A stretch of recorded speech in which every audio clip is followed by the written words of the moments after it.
क्या सबके लिए मुफ्त इलाज मुमकिन है? भारत में मेडिकल खर्च को किफ़ायती बनाना बहुत बड़ी चुनौती है। भारत का हेल्थ केयर सिस्टम दुनिया के कई देशों के मुकाबले सस्ता है, लेकिन फिर भी ये आबादी के एक बड़े हिस्से के लिए किफ़ायती नहीं है। आप गरीब तबके को छोड़ ही दीजिए, अगर 30 से 50 हज़ार रुपये महीना कमाने वालों को भी अपने किसी परिजन को आईसीयू में एडमिट कराना पड़ गया तो वो उसका खर्चा नहीं उठा पाएगा। ऐसे में सवाल उठता है कि जनता को अच्छा और किफ़ायती इलाज कैसे मिल सकता है? जवाब है जनता की मदद से। भारत ने बेशक हेल्थ सेक्टर में काफ़ी अच्छा काम किया है। पिछले सिर्फ 7 वर्षों में अंडर ग्रेजुएशन और पीजी की सीटें दोगुनी हो गईं। ये मेडिकल एजुकेशन के क्षेत्र में बेहतरीन बदलाव है, लेकिन अभी हमें लंबा सफ़र तय करना है, खासकर जनता के लिए अच्छी क्वालिटी की मेडिकल सुविधा कम कीमत में उपलब्ध कराने के मामले में।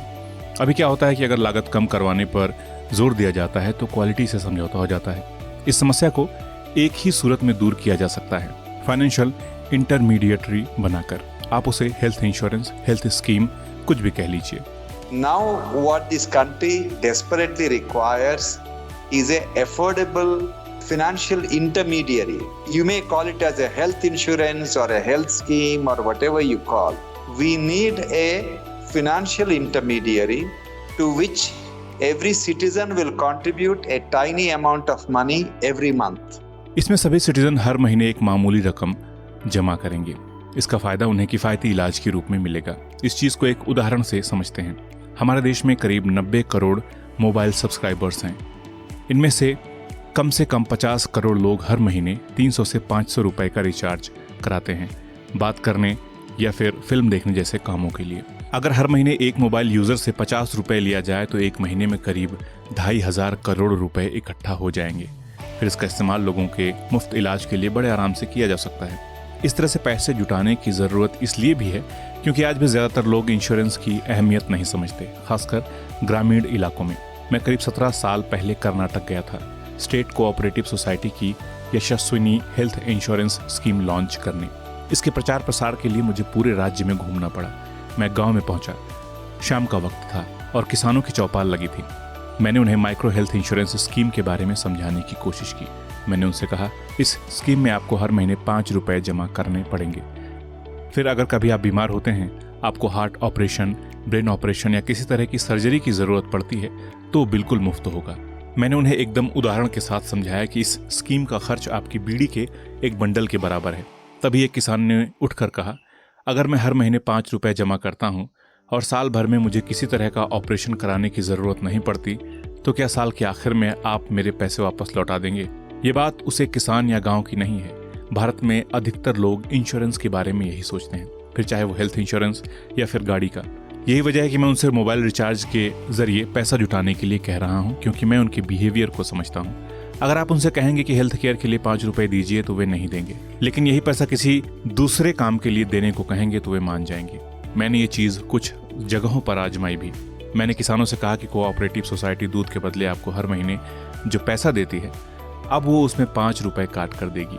तो वे कहने लगे कि हाँ, काट लीजिए, कोई दिक्कत नहीं है। इस तरह की सोच वाले देश में अगर कामकाजी वर्ग और गरीब तबके को हेल्थ इंश्योरेंस के दायरे में लाना है तो उनसे मोबाइल, इलेक्ट्रिसिटी या फिर वाटर बिल के जरिए ही पैसा वसूलना होगा। अब तो बिल कलेक्शन डिजिटल तरीके से होता है, यानी सरकार को पैसे जुटाने के लिए अलग भर्तियां भी नहीं निकालनी पड़ेगी। बस जो बिल वसूली जा रही है उसमें 5 रुपए और जोड़ना होगा। अगर भारत ऐसा करने में सफल रहता है तो इसमें कोई शक नहीं कि हमारी हेल्थ सर्विस आला दर्जे की हो जाएगी। फिर हम दुनिया के सामने साबित कर सकते हैं कि किसी मुल्क की अमीरी गरीबी का उसके हेल्थ केयर सर्विस की क्वालिटी से कोई लेना देना नहीं होता। एक विकासशील देश भी अपने नागरिकों को विकसित देशों से बेहतर स्वास्थ्य सेवा उपलब्ध करा सकता है, और सबसे बड़ी बात है कि ऐसा करने में भारत को बमुश्किल 5 से 10 साल लगेंगे। जनता को महंगे इलाज से बचाने का यही सबसे कारगर रास्ता है। ऐसा नहीं है कि भारत जब विकसित हो जाएगा तो स्वास्थ्य सेवाएं किफ़ायती हो जाएंगी। तब भी आबादी का एक बड़ा हिस्सा ऐसा रहेगा जो भारी भरकम मेडिकल खर्च के सामने बेबस नजर आएगा। कई विकसित देश इसकी मिसाल हैं। अब कहा जा सकता है कि हमारे देश में पहले से ही आयुष्मान भारत जैसी योजना चल रही है जो गरीबों का मुफ्त में इलाज करती है। फिर किसी दूसरी हेल्थ स्कीम की क्या ज़रूरत है? आयुष्मान भारत बेशक बेहतरीन स्कीम है और ये अच्छे से काम भी कर रही है, लेकिन इसमें एक बंदिश है। ये सिर्फ बीपीएल कार्ड धारकों यानी गरीबी रेखा से नीचे वालों के लिए है। 30 से 40 हज़ार रुपये महीना कमाने वाला मिडिल क्लास इसके दायरे में नहीं आता। अगर मिडिल क्लास वाले शख्स को कोई बड़ा ऑपरेशन या सर्जरी करानी पड़ गई तो उसका घर बिकने की नौबत आ जाएगी। ये वर्ग उतना गरीब भी नहीं है। अगर आप अच्छी क्वालिटी की सर्विस के बदले उनसे हर महीने 50-100 रुपये देने को कहेंगे तो वे खुशी खुशी दे देंगे। लेकिन अफसोस की बात है कि हमारे पास ऐसा कोई फाइनेंशियल सिस्टम ही नहीं है जहां लोग स्वास्थ्य सेवाओं के लिए कंट्रीब्यूट कर सकें। अगर हेल्थ केयर सेक्टर में क्रांतिकारी बदलाव लाना है तो फिर ऐसा सिस्टम बनाना पड़ेगा। ये हेल्थ इंश्योरेंस की तरह सालाना नहीं बल्कि मंथली बेसिस पर होना चाहिए। इससे लोगों को ये रकम बोझ भी नहीं लगेगी। इसमें सरकार को री इंश्योरर बनना चाहिए। मान लीजिए किसी साल प्रोजेक्ट के लिए पैसा कम पड़ गया तो उसे पूरा करने का जिम्मा सरकार पर रहेगा। The greatest transformation of healthcare, if it has to happen in India, we have to create a financial intermediary to which everyone can contribute, not once a year like health insurance. It has to be a monthly contribution, and government should become a reinsurer. In case this project runs out of money, we need government to bail it out for that particular year. ये system जनता और सरकार दोनों के लिए फायदेमंद होगा। आजकल freebies पर काफी बहस हो रही है। कुछ लोग हेल्थ केयर सर्विसेज को मुफ्त करने की मांग भी कर रहे हैं, लेकिन आर्थिक तौर पर इसे सबके लिए मुफ्त करना मुमकिन नहीं। दूसरी तरह के भी नुकसान हैं।